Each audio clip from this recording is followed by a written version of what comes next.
Welcome back to the Trending Communicator. I'm your host, Dan Nestle. I've been in marketing and comms long enough to have a healthy allergy to the word transformation. Every few years, something's going to change everything. Social, content marketing. Remember QR codes? They put them on billboards. They did everything with them and on the bottom of swimming pools. Then we all just stopped scanning them for about a decade. And now we can't live without them. So when somebody tells me AI is going to transform their entire business, my first instinct is to reach for the antihistamines. But I keep bumping into something I can't dismiss. Maybe every few decades, one of these actually sticks. And the difference isn't the technology, it's whether someone rebuilds the machine around it or just bolts it on and calls it innovation. Which brings me to a guy who bought a struggling traditional agency about 2 decades ago and turned it into something unrecognizable. Not through hype, through unglamorous work of actually changing how the business runs. His shop now operates 8 AI agents for every human employee. Think about that for a second. By the time this comes out in, a month or so, it might be 10. They slashed prospect research from 45 minutes to 10 or less. His agency was among the first in the country to earn AI ethics certification. And he did it all from Cincinnati, not Silicon Valley, which honestly might be why it works. Now we're going to dig into what it actually looks like when an agency rebuilds itself around AI and what breaks along the way. He's the CEO and owner of Brandiance, and he might just cure my transformation allergy. Please welcome to the Trending Communicator for the first time, Brian McHale. Brian, how are you? Good, Dan. Thank you. Thanks for having me. It's good to see you, man. We talk about this transformation stuff all the time. And, at the time of this recording, which is not going to be too long before this goes live, I'm seeing everywhere this backslide into, we tried the transformation and now we have to pull back and we can't do the transformation, or we're missing something, or we went too fast, or we let go of all these people because of transformation, but now we're using too much compute and we don't know why, so we got to bring the people back to manage the compute. It's endless. Yeah. But I think you have interesting perspectives on this, and I'm really interested. I can't wait to get into it. And before we do that, let me just give a quick overview, for folks who've never obviously. We did the intro, but who've never seen you before. But a lot of my Maycon friends, that's the marketing AI conference that happens every year in beautiful Cleveland, might know Brian. We actually met at Maycon, or actually we were at Maycon, but didn't actually meet in person, Right. but we met because of Maycon, which makes us both, I guess, smack dab in the AI bubble. Right. We've hit it off since then, had a few conversations, and this recording was supposed to happen 7 times, I think, but we're busy people. That's right. And it's just like half Brian's fault, half my fault. That fault is a bad word, but schedules change. But Sure. You've been so generous and forbearing with the rescheduling, and I want to thank you for finally making it onto the show. So Brian, it's too much for me. What's going on? How have you been since the last time we actually, since Maycon, and what's been going on in the world with you, in your world and with Brandiance? Well, I've been good. We've been busy. And as I guess, hopefully most agencies are, there seems to be a lot of activity going on in the marketing world, whether it's AI related or not. But we've continued down the AI path. We've been growing as a business. We're 2 weeks, as of this recording, we're 2 weeks into a new office. We outgrew our other space. Even you talk about AI and AI agents, and maybe you don't need desks anymore, but we do. We're still hiring and bringing people in to do a lot of the things that you referenced that some places may have thought they might not have to do. But we're we've got a lot of that cooking. Some new clients that have come in, so. It's a good time. We're feeling good, and I don't say we have all the answers, but I think we're building something that is somebody likes it because people keep hiring us and wanting to work with us. That's the key, right? People need to want to keep hiring you, or you can build as much as you want. Nobody wants it. Right. You know, right. but you mentioned that building, building has become a key word in my life since I've, ventured on my own, and since I started LilyPath a few months ago. This transformation, we talked about transformation in the opening, but a different kind of transformation, a personal transformation from going from like PR and comms manager, leader, executive, to advisor, to coder. How the heck did that happen? How did I get to be a coder? Like the trajectory is hard to make sense of, but you said that, that you've been building, and you're growing, and, you're right in the middle of everything with AI. Can you tell us a little bit more about your business? And the reason I want to do that is because, our listeners are a mix of communicators, like PR people, a lot of agency people, and marketers, going from solopreneurs all the way up through corporate types, and owners like you, and then just a smattering of just great people who love to hear what's going on in our world. So with that in mind, what is Brandiance? Just quickly, what do you do? And so everybody gets an anchor. Yeah. So Brandiance, you mentioned I purchased this back in 2008, and if you remember what was happening in 2008, it may not have been a great time to be in an agency. There was a lot going on economically that didn't favor agencies, but it did favor opportunity for buying. So what I bought back then was a very traditional ad agency, is the way I would call it, and largely what we've done over those years is transform ourselves to be what is still a marketing agency, and we still do mostly advertising along with marketing strategy.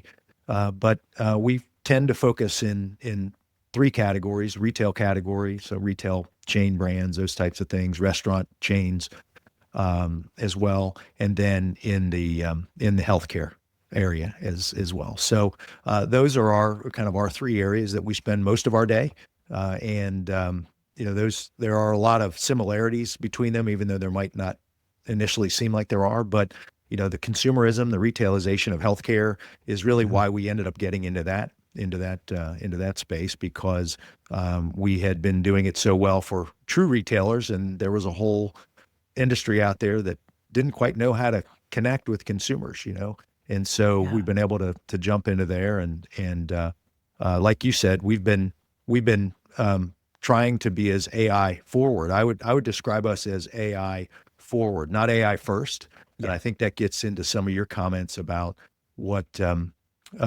what agencies may or companies may or may not have done with letting people go and realizing they shouldn't. Humans are at the center of everything we're doing still, even though AI is an incredible, fabulous tool that's making our humans better at what they're doing. It's a relief to hear that. I mean, not a lot of leaders, as you know, kind of get that yet. And it's kind of a great time for the agile and smaller to mid-sized, agencies and companies, because you can decide to be AI forward without having to, okay, how are we going to train 75,000 people? What does that mean? And it's a little bit of a different ask for an Accenture than it is for a Brandiance, but that gives you, I think that it's the time of the smaller eating the larger's lunch. It's gonna continue to happen. Yeah. But it's interesting. There's there was something you said just sort of made me think about this, like retail versus healthcare, because you said that the aspects of retail, I'm paraphrasing, but the aspects of retail, like healthcare, has a lot of similarities with retail. And I hadn't really thought about it that way until you really mentioned it. But yeah, it's like, why do people hate healthcare? Mostly, let's put the cost and the red tape aside. It's fundamentally a problem with, it's an expectations gap. Right? It starts with customer service, and then the quality of delivery, and after, and the nurturing process thereafter. It's like, Right. you can map that to a marketing or comms process. There is absolutely a funnel there, right? Because there's so much choice available to many people when it comes to where they choose to engage when they need something, a doctor or a pharmacy or, any of those types of things. So yeah, it really is that same consumer funnel that you need to think about. Yeah. You need to get them at the top and try to get them all the way through. And then you need to try to help the hospital systems, as an example, think about internally how they can keep people moving through the process versus, hey, I'm going to go get my MRI here, and then I'm going to go get my, whatever that I need to do over here, and then how can they keep them into the system? And then conversely, we work with healthcare centers that are not associated with hospital systems. So how do they break in to somebody that's used to just kind of going, with one network? So, there's both ends of the spectrum as you look at it, but that's all the same stuff that you or I would do if we were trying to sell hamburgers to somebody. You're trying to make them choose you in a very competitive environment. Yeah. The constraints you have to navigate though in healthcare are a little much different. HIPAA does not come into effect when I'm selling hamburgers. Exactly. Security's not as much of an issue. Yeah. Do you have to maintain separate systems? We have different systems that we have that we have to have in place. Yeah. Yeah. It's, and it's in some of those instances, you don't actually have to have them, but you're just smart to have them. And in other instances, you have to have them. So it's better to err on, at least our opinion, better to err on the side of caution versus, 6 months into an engagement saying, "Oh, we should have kept that separate." Yeah. Well, I mean, it's all if you're building a business and if you are, seeking to acquire clients of any kind, you should always optimize to the highest possible standard. Correct. Right. I mean, sometimes it becomes quite difficult and unfair, I think, when certain regulatory standards hit the market, and then it phases out all the small operators who can't afford the counsel and advice to make it work. But it's the same thing. You go all the way back to what we see the Price is Right when we were kids. California emissions, right? That's right. It's a brand new car with California emissions. What's California emissions? Well, I mean, it's just emissions, right? But all cars had to be built to that standard, just like now. When you're building a company, when you're kind of dealing with a client, what are the privacy standards? What are the data protection standards that, we have 50 states, we have 50 different standards. You got to go with the most restrictive one, which of course is California, right? Or GDPR and cover cover all your bases. So maintaining different systems must be a fairly big haul. Yeah. Yeah. It is, but it's the right thing to do. And it's just kind of, as you're saying, you build to that area that, might become an issue, and, and you, that way you're not caught short. And I feel like there's something related there to the way that we think about AI too, is, a lot of people say AI is dangerous or they're afraid of it, or, and trust me, there's plenty of times that I've been fearful about some of the things I'm seeing happening with AI, but it really comes down to the early decision-making that you have to have. How am I going to integrate this into my business? And what are the decisions that I'm going to make early on in order to make this a safe product, platform, resource for my folks? Well, it's interesting. I was gonna kind of hit you right out the bat, like, so what are you doing with agents and what are you doing with co-work and stuff? But what you're talking about there, you said the little magic phrases, the right thing to do. Now your agency and your agency have really been at the forefront of ethics, right? And what was it that I mentioned? You were the first in the country to get AI ethics certification from the Institute for Advertising Ethics. Yeah, we were one of the first agencies to do that. And that was important. That was important for us, not only because we felt like it was a nice external signal for people to say, okay, these guys are taking it seriously, and they're an ethical place to work with. But frankly, almost more importantly, it was important for me to help our internal folks, because while yes, you can say, hey, they're certified in ethics, so they'd be a great place to work with. I think that what it did is it helped to educate and set guardrails for employees as they're using AI. And, they go through the training, they understand what we mean. There was no ambiguity, and I think ambiguity is probably the biggest problem that people are facing with AI these days is employees don't know what they're allowed to use or what they're allowed to do or not do, what they're allowed to put in it or not put in it. And so when ambiguity reigns, then you're in a situation where anything, I guess, goes, and that's when problems start. It's interesting. Like, I've come across plenty of people in our world at Macon, and and then of course across the comms world when I talk to other professionals and communications and PR is like ethics, code of ethics is critically important when you talk about journalists and you talk about representing people properly, representing your brands properly. And it should be the same. It's the same for advertisers. It should be the same for advertising. Right. Yeah.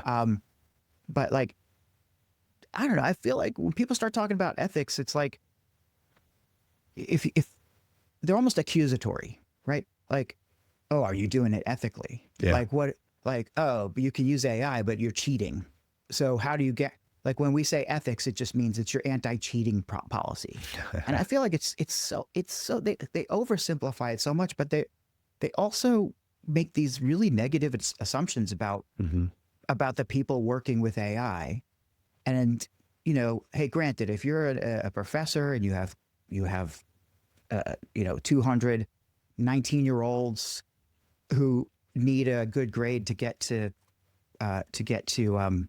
grad school, there's an incentive you got to kind of keep in mind, right? To really be on watch. And I'm not saying that you should not trust your students, but that's very different than being in a professional environment where you're serving your clients, So like when people ask you about ethics, like what is, or what are the main kind of, the big 5 bullet points or 7 or whatever it is that you have to pay attention to use AI ethically and to, ethically work with clients with AI?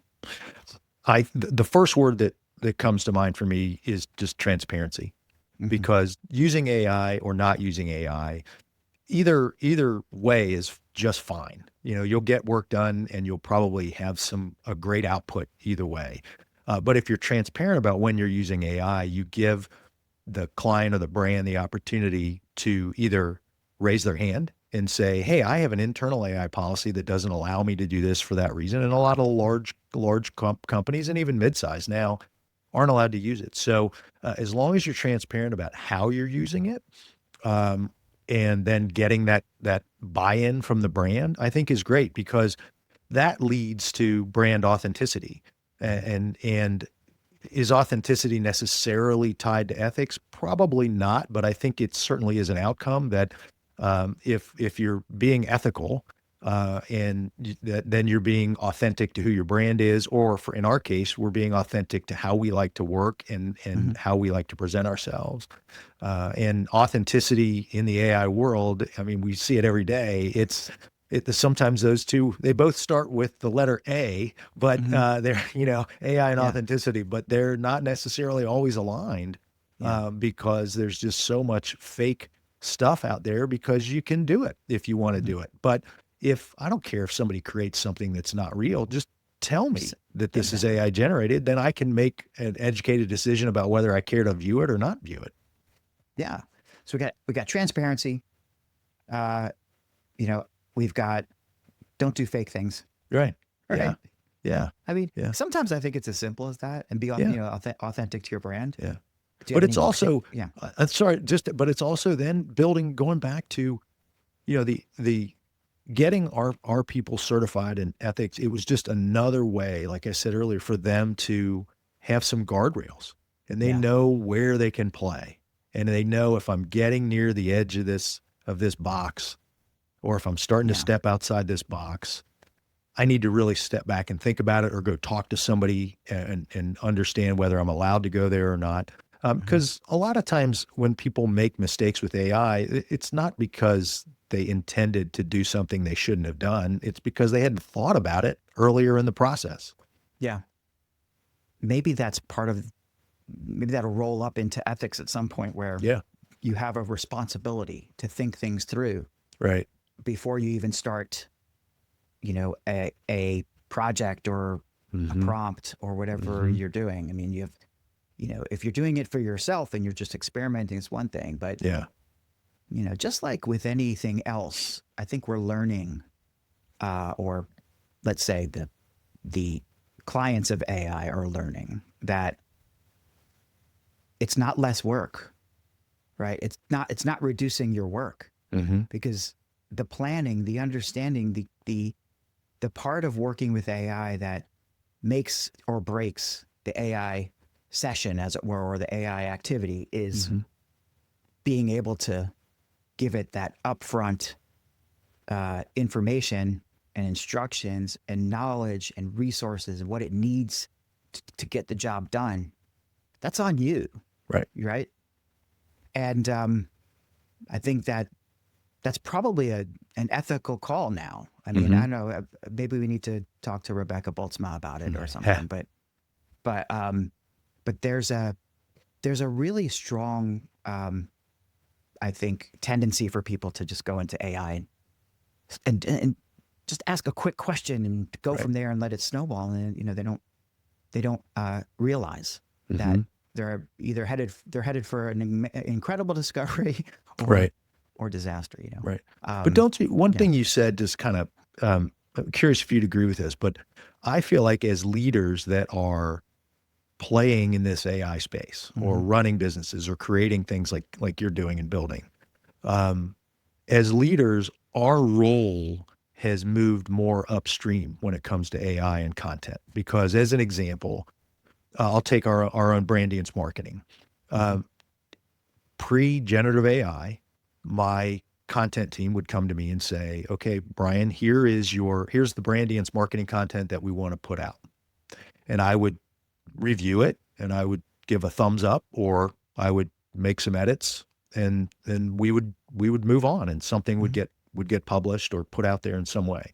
Now if we're using AI to generate something, as a leader, I need to be involved much earlier to say, hey, what are the inputs that are allowed to even be used as you're starting to think about generating content? Is these types of prompts or these types of instructions, if it's an agent, this type of data you're allowed to train AI on or not. Because if I don't do that, once content is ready to go out the door, it could include things that should have been caught 5 steps ago. But isn't, because people, as you're just saying, can jump in and do a quick prompt and say, oh, that sounds pretty good. I think I'll use that. Well, why is it then that the people who are, and to use the upstream downstream thing, why is it then that people who are further downstream can't make those calls themselves? I mean, I'm almost rhetorically asking this question, but what are your thoughts on that? I think they can make calls. I think though, as leaders, it's incumbent on us to help set, keep using the term guardrails, but to set those guardrails early on, whether it's an AI policy type scenario for the company, whether it's correct training, whether it's, hey, you can use these types of tools, but not those types of tools. Maybe it's an enterprise system only, or, whatever level of platform you're using. I think as long as the leaders help people understand, again, the guardrails, then that does allow people to play and people, as you said, lower down the funnel, do more and probably do more faster. Yeah, it's on my mind lately because, well, not only because it's one of the things we talk about on the show a little bit is the intersection of expertise and experience with let's call it capable or AI capability or AI fluency, and how we who have certain kinds of domain expertise have to be there more in a more present way, certainly in a more kind of detailed way, I think, at the outset. We have to almost kitchen sink it. Like, think of everything that, if you wanted, even if it's something simple, like, like creating some written content, who's going to ask the right questions from the get-go, and who's going to know what the minefields are out there, and who's going to, like, all these things that you should put in the upfront. And then you can step away and let the AI do its work and let the teams do their work. So, I think we do have a not only responsibility to do that, but it's also an advantage for us who are experienced in terms of we're really good with AI because of this. But, the question then becomes, how do the folks who are downstream become upstream? Like, how do the folks who are downstream gain that wisdom and skill to get, that's a much bigger conversation that we can go on for hours and hours about and never get to a conclusion. But how are you guys dealing with that in your company? Training in a lot of respects, like, and I'll tell you, gosh, there have been so many fast innovations in AI, just even in this calendar year, that and frankly, some of the stuff that happened with Claude and co-work and all that stuff in January, I guess it was January, I don't know, time flies. Those developments have changed even our thinking on training, because the barrier to entry for anybody to do a lot more is low, is much lower than it used to be. And so what we've been trying to do is train more people to be, I'll say, AI operators, if you will, because what we believe that will allow them to do is to identify places that AI can be integrated into the business or into client work. And so they are then having the ability to make some calls on, hey, let's use AI here, or don't use AI there. And they may not have had that ability 6 months ago. But now they're able to see, okay, I can now see what AI can do. I can see that it's going to be pretty easy and fast to do that. But I'm also trained on how to integrate that into process. So those are the kind of the three pegs that we're really trying to think through. And it's a little more, it's a little more of, like I said, an AI operator, AI process type training than maybe what we were doing 6 months ago. Yeah. I mean, there's so much knowledge that's now resting in, the LLMs and the way that they can access. And, the argument can be made that, well, therefore you don't need as much intelligence or as much expertise to use it.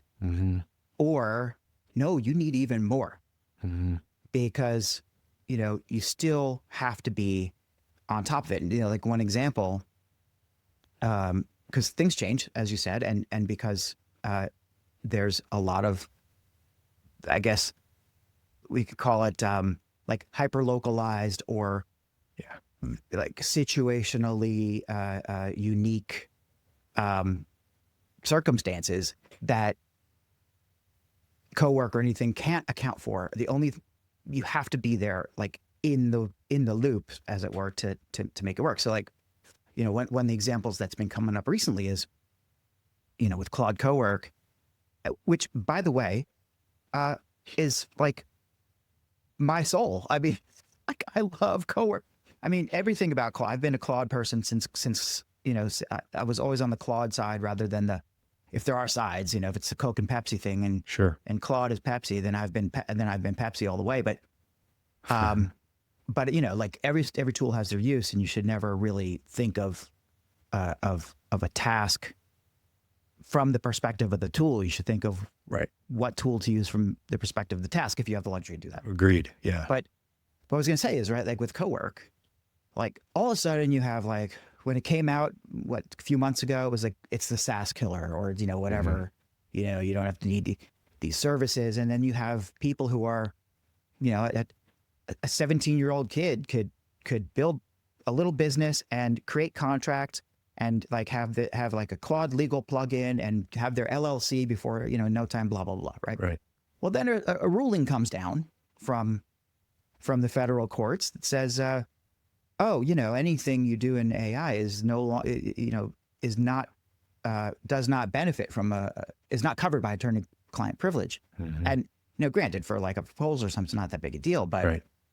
but it's not only that the contracts that you create like can be torn apart. It's that if you have, a thought or an idea and you put it in there, Right. it's discoverable. Yeah. So you can't say, oh, I only heard about it in March, but if it's in your conversation history in January, you're a liar. Right. Right. So like it takes a lot more to understand the nuances of working with AI, and those are going to get more and more complicated. So I don't think it's going to necessarily make us dumber or replace the need for the human. But I don't either. Brian Piper calls it the human in the loop sandwich, right? Okay. I haven't heard that. Okay. You need a human at the beginning, for sure. Then you let the AI run in the middle, and then you put the human at the top. So, very simple metaphor. But I don't know, there was a question in there somewhere. I was thinking about you mentioned the Claude Cowork and all these developments that have happened. And I'm actually like, it's interesting that you said how it's changed the way that you're working, or that you're using, that your employees are working. So, let's talk about that. Let's talk about the Coworks and the open clause and the agentic things that are now on everybody's desktop, if you want it, if you pay for it. And what that means, because I don't think people really understand agentic. There's 75 different definitions. Right.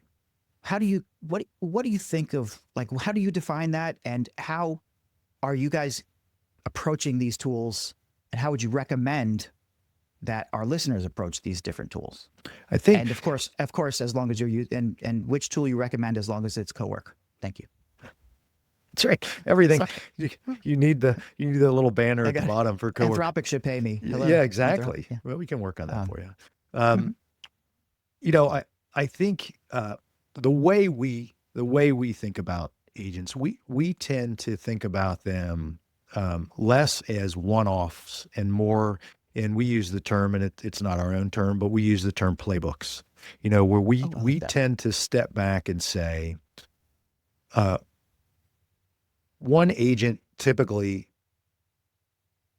isn't enough for many of the things that we're thinking about. So we want to build a series of agents that are going to help us do a task or a process where, they're kind of firing off of each other, and one agent does its work and then the next one kicks in and the third one kicks in, et cetera.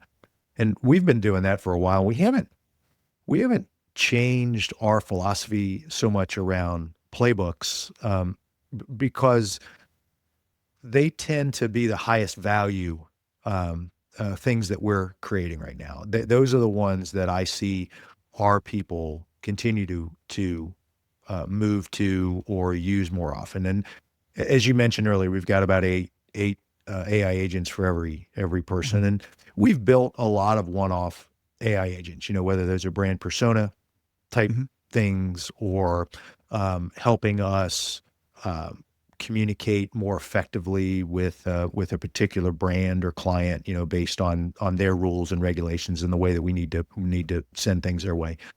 So those are useful. But what's been interesting to me is I see a lot of those one-offs be built and used and then almost lost. Like they're there and people forget they're there, or they, and so that number 8 AI agents for every employee, it could be double that, but sure. I don't know, because there could be a lot of different AI. And so that gets into just the whole governance piece of it. And that becomes the scary thing for me as an owner, and someone who is allowing employees to use this use the technology on behalf of clients, because anybody can build an agent now, whether they love Claude or hate Claude or love OpenAI, you can just ask AI how to build it, and you'll get a pretty good agent out of it.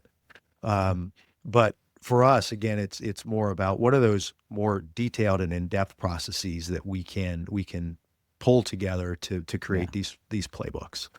And a lot of it, like I said, is because I just keep finding these one-offs that, hey, we built that about 2 months ago. Is anybody still looking at that or using that? Oh, we forgot we had it. And it's not because somebody didn't like using it. It's just, the pace of play, and you forget it's there. It's like there's an island of misfit toys for it's great. for agents out there. Yeah. Like for me, I've always had trouble. Like I don't know, but I had difficulty conceptualizing,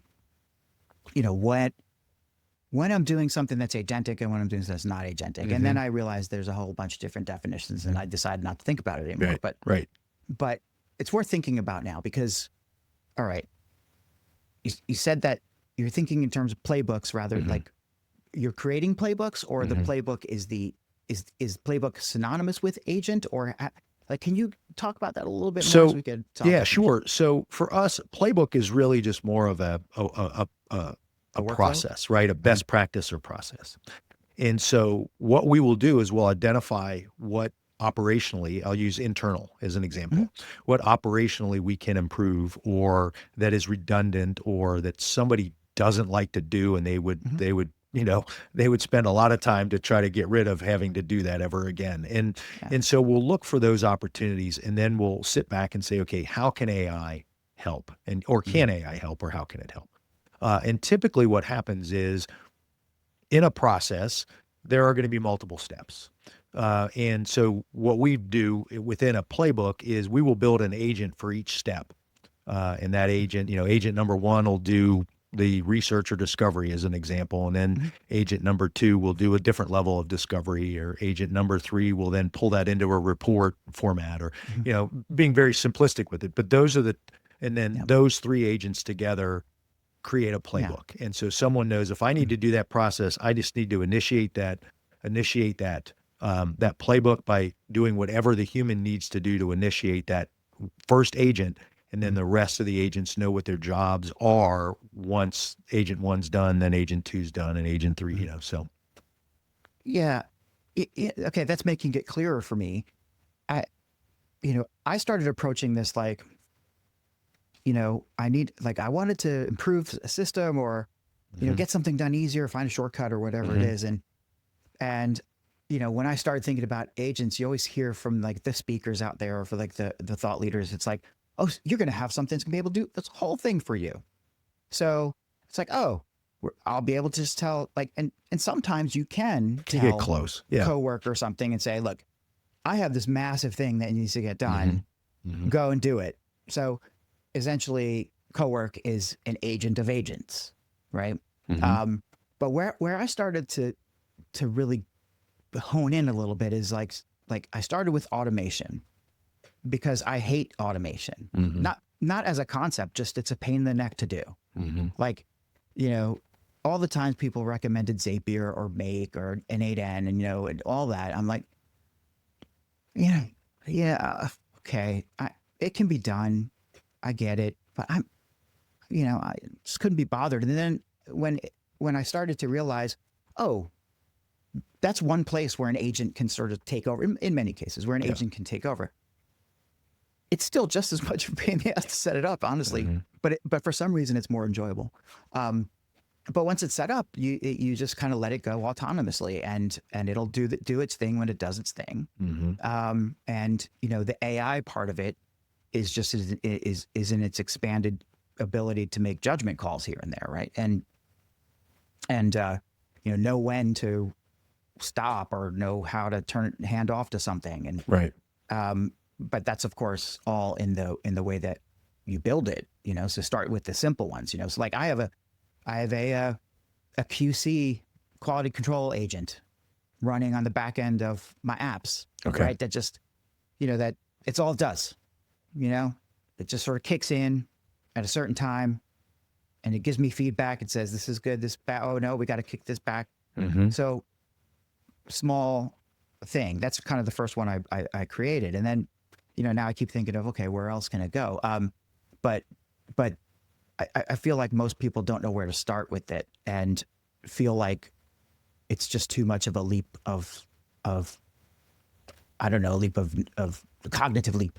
Let's call it that way. Yeah. One thing, one suggestion I have for, a lot of times when I talk about agents to people that aren't using AI or are a little nervous about AI or whatever, the question I often get back is, well, why wouldn't I just put that prompt in every time?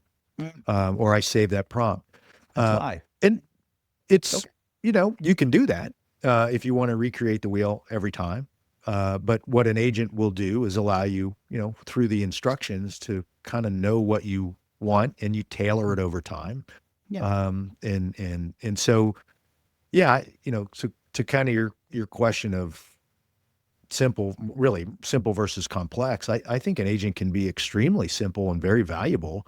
If you've developed something that will enable you to, save 10 minutes, I'll take 10 minutes over the life of if you're using it on a very frequent basis.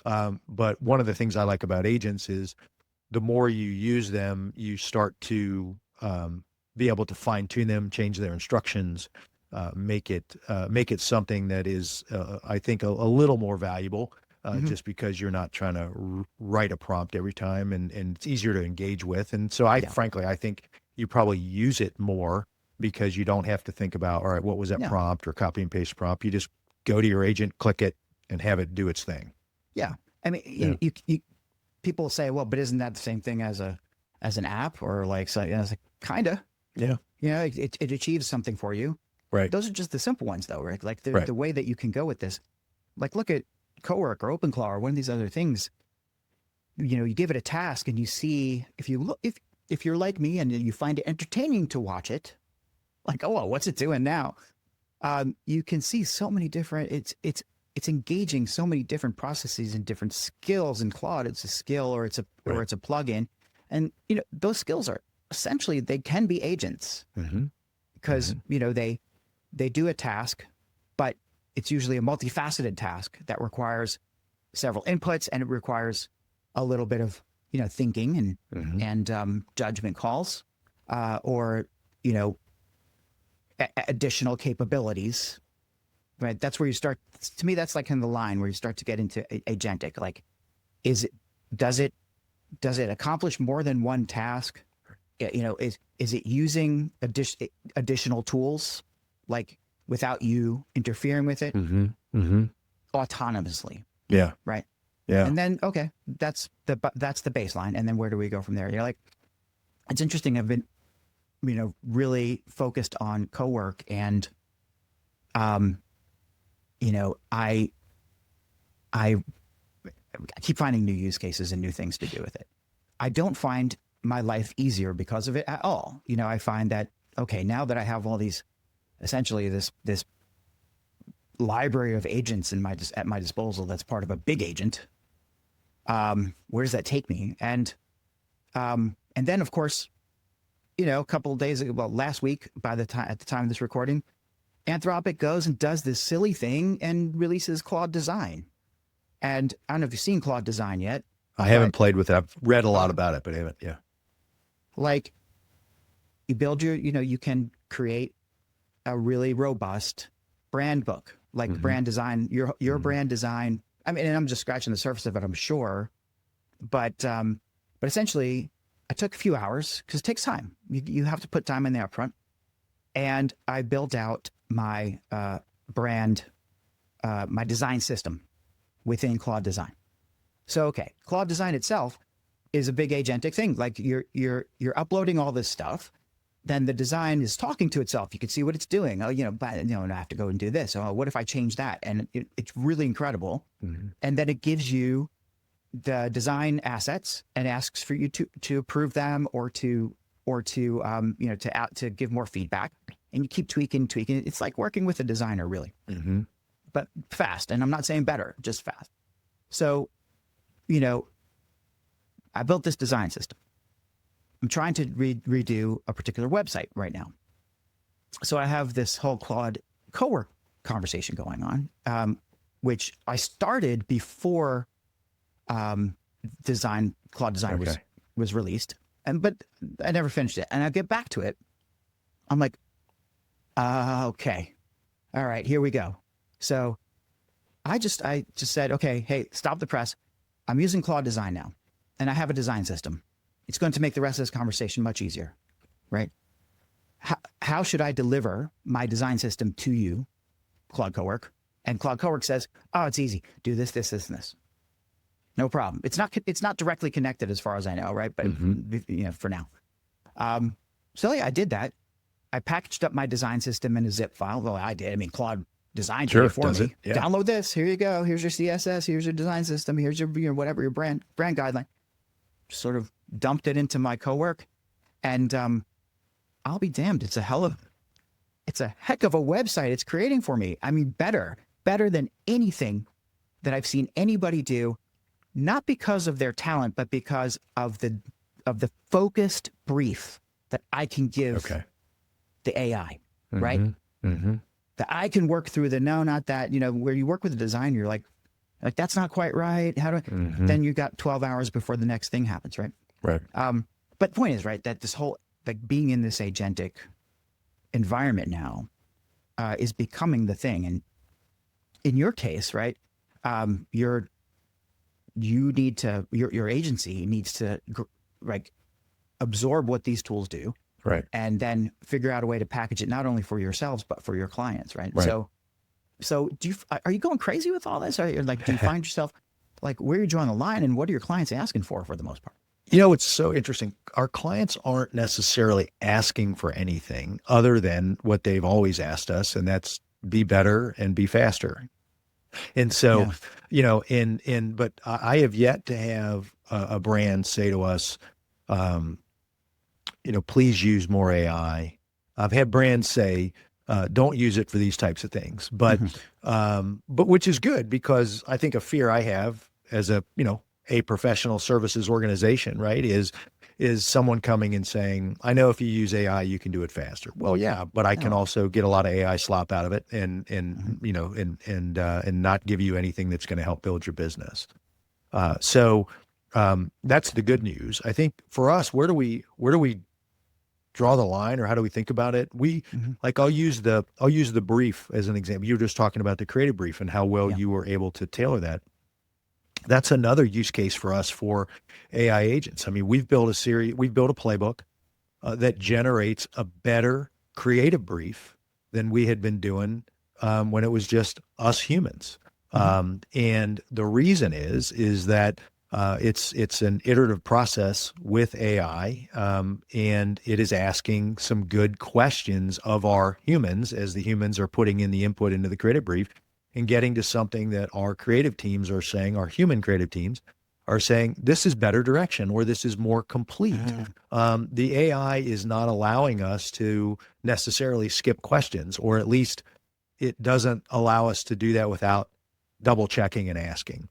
And so what we're finding is that there are less shortcuts being taken when we're putting creative briefs together. And in fact, we're actually putting those briefs together in a faster way, because it's a fast process, and our creative teams are loving it and enjoying it. So, I think, so we're using, much like you are, we're using AI to consolidate our thinking and our input in a better way, to set the humans off on a good adventure as they're going through the creative process. And that's not to say they might not be using an AI tool to help them in the creative process, but we're making sure that the humans are being inserted at what we believe are the right times of the process, at least for what we're trying to accomplish. Clients get itchy when you start to say, well, I used AI to create this, and it's like, hey, you're overcharging me. Right. Overcharging, or can I own it? How much of it, can I trademark, can I copyright? Can I, and so you have all of those conversations that you have to have with clients, which is why, we have our AI policy, which we share with all of our clients. We always ask any brand we work with, do you have an AI policy? And if they don't, that's okay. But if you do, we want to know it. We want to see it. We want to know what your rules are, because we don't want to break it unknowingly. So important, like that you just can't jump into something, say, I'm just going to take this over to ChatGPT and muck around. I mean, it's more, it's interesting, because I said that,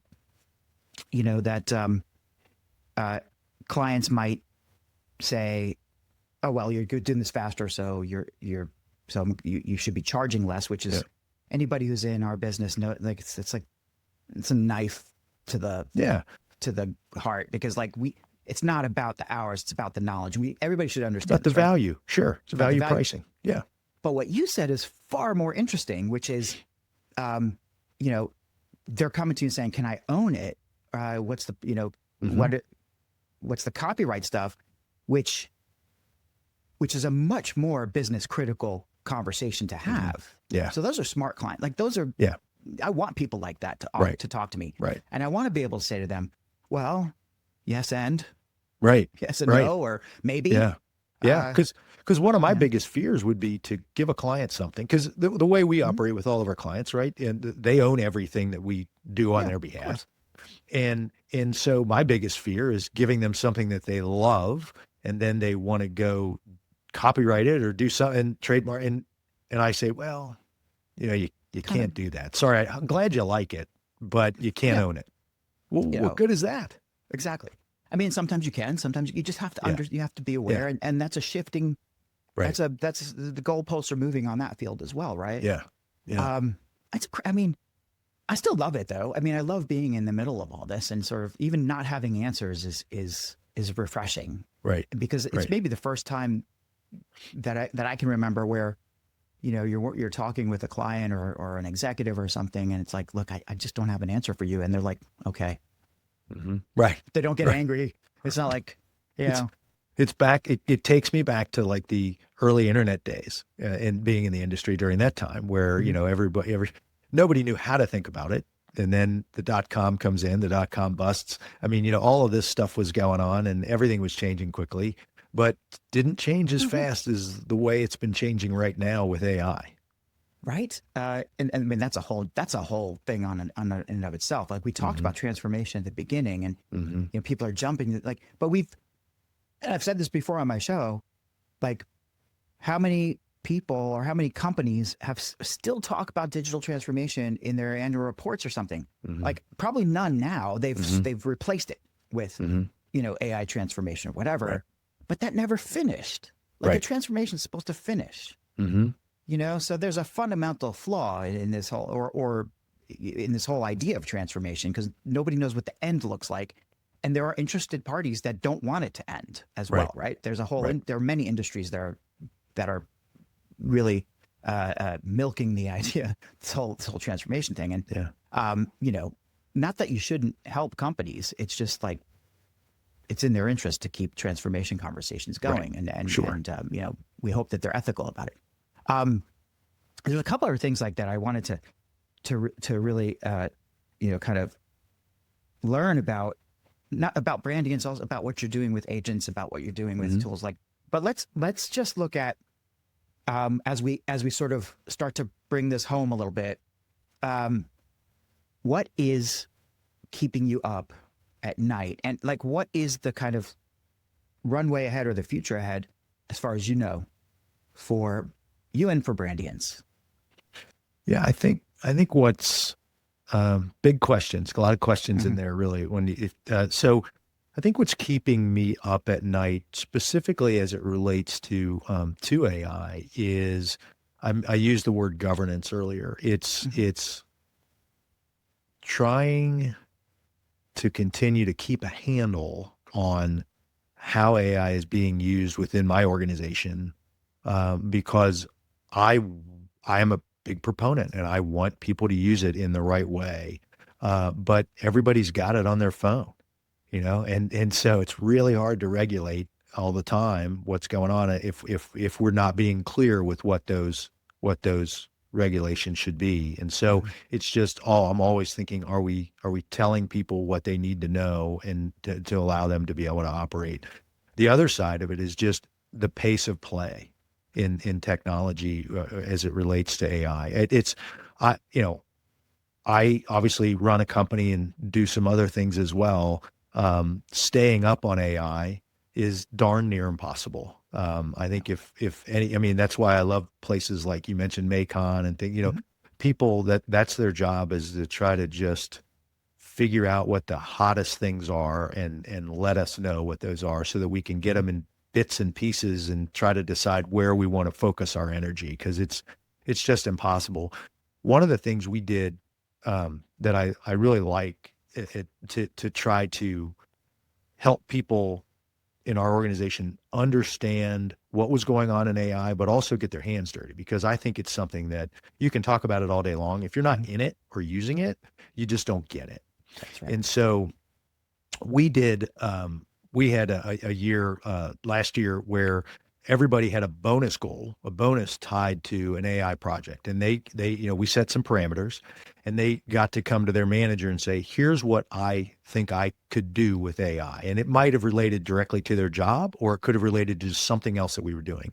But they had something outside of their normal workday where they had to use AI and think about something in the business differently. Mm-hmm. And I saw the greatest, I would say, reaction, but also I'll say ROI for the business than I have on anything else that we've done, because people really started to think differently and use the technology and not be afraid of it, because they knew they had to use it and jump in. And so even the people that at our company that don't love it participated in it. And so those are the types of things that factor into keeping me up at night. It's like, what can I do next to keep people engaged in what we're doing and where the business is going? Because 2 years from now, I don't think I'm going to have many people working for me that aren't engaged in AI in some way, shape, or form. It just, there isn't going to be a position that can avoid it. Yeah, I kind of agree that that's the way it's going. And but I did want, like, what you fascinated me. You got my attention with with this internal bonus program you had. Can you give an example of like one of the things, one of the innovations, or one of the kind of process? What did somebody come up with that? Yeah, sure. There were a lot of them. This was a simple one. Was our accounting department. There were certain processes or steps that they hated to do, and so one of our accounting managers used AI to be able to cut out a few of those things that she hated to do, and was able to. She couldn't build it on her own. She wasn't at that level, but she brought it to somebody else who could build it, and we got that accomplished. She likely wouldn't have spent the time or thought about that, because it was the process, and this is the way that I'm moving stuff through the business, and it's not broken. It wasn't, but she was able to do that. Another one had to do with looking at just managing email. I mean, it seemed, and there was one person in our company that really wanted to try to find how AI could help her manage her email, and then potentially roll that out to other people that wanted to help with that. And if you think about it, I don't know anybody that thinks they've got a handle fully on their email. So that was one of those things where, hey, if we can figure this out, there's going to be a great ROI for people. So just a couple different examples. And a lot of them were internal process oriented, but that was okay. Yeah. And it's the point is, right, that you have people who are thinking differently about what they can do. And then they're saying to themselves, what if I could, or I wonder if I could make this, and then they go to AI and they work it out, right? Like it's not like a piece of software where you, like a typical software where you have to first learn what the commands are, where the buttons are, that's not the way it works. And the more people understand that that's not the way it works, the better your offer can be. Well, it sounds like you are building a culture there. It sounds that, is almost, the word future-proof is trite and overused, but at least it's future-facing. It's like you're thinking about this, and I like the way you said that. Like your employees, like you can't see a future where you hire people, or where you have employees who are not at least part of this whole AI system. But you didn't say we're going to reduce staff so that AI could, right? Those are very different things, and people need to understand this. No, I agree. I mean, we just, as I mentioned earlier, we just moved into larger office space, and we can't fill that space yet. And, but we're going to continue down the AI road, but I know I'm going to be hiring people as we grow. My goal in life is not to have Brandiance be me sitting there with 50 AI agents. That Exactly. that sounds terrible. Exactly. Yeah. I mean, it is very interesting. You hear all the gloom and doom, all the, the layoffs are top of the news, and it's gonna, look, it's gonna continue to happen. Right. Companies are not structured to deal with AI. They're not structured to deal with the boards that are demanding them to do things. You know what? I think some of what's going on there, and this is a complete guess on my part, but particularly the larger companies, is they were overstaffed to begin with, and nobody was stepping back and really thinking about process. And what AI forced them to do, because the boards started asking, like, what's our process? And when somebody tells you you've got to integrate a new technology in some way, shape, or form, you're going to start with kind of the basics. Let's flowchart this process and see if technology can help. And it's probably something they should have done pre-AI anyway. And so I think AI, yes, it's part of what's going on, but I think it's getting a bad rap as to how many layoffs it's creating, in and of itself. It's a thing, but not the thing. Yeah. Right? Yeah. Yeah, that's a good way to think about it. I tend to think you're right. It's like, I think there's the cynic in me says, like, a lot of companies just waiting for the excuse to trim the fat, Yeah. But the other part of it is the tendency toward overreaction, getting rid of the people. Right. I just talked to, in a podcast I just dropped, one of my good friends, Dr. Michael Nestle, who's a neuroscientist and communications expert, who talks a lot about the neuroscience of the aging brain, and not in the sense of dementia or of sickness or infirmity, more in the sense of, for professionals who are in the sort of later part of their career, that your brain is actually, the reality is that if you take care of your brain and you make certain choices along the way, and by the way, it's never too late to start making these choices, then you're able to deal with the kind of free fall of being without a system to hold you up all the time, like or uncertainty, right? If you do all those things, then what happens is your capabilities in terms of strategy, in terms of I guess, like, visionary thinking, get stronger and stronger well into your 60s. Okay. And the fact that companies lay off people who by seniority because they save money is on the surface, we're losing institutional knowledge, but actually what they're losing is irreplaceable strategic capability. Agreed. And AI lets us kind of say, okay, fine, you let me go, but I can now, like, if I make the right choices and I'm able to jump in, well, now I have the things at my fingertips that will actually help me to realize my strategic potential, as if I have the luxury to do so. But it seems like that's kind of the direction that you go and that your company's taking. Yeah. Yeah, I think, because the more experience, and whether they're 60 years old or whether they're younger, if they have a certain level of experience, you have a better sense of when to insert the human into the AI process. You look, where do I need to get involved? What are the red flags that I need to be looking for in order to, stop or step in? Because if you don't have that experience and you're just asking a tool to do something or generate some content, it's going to do that just fine. That's what it's designed to do, is generate something.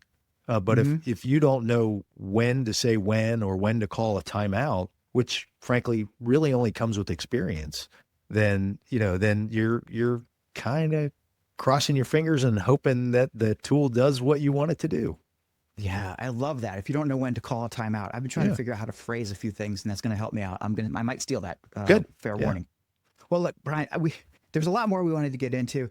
I know that you're doing some amazing work with synthetic data. I want to tell our people who are listening to go check out Brandiance.com, find out more, pay attention to Brian McHale, look for Brian on LinkedIn.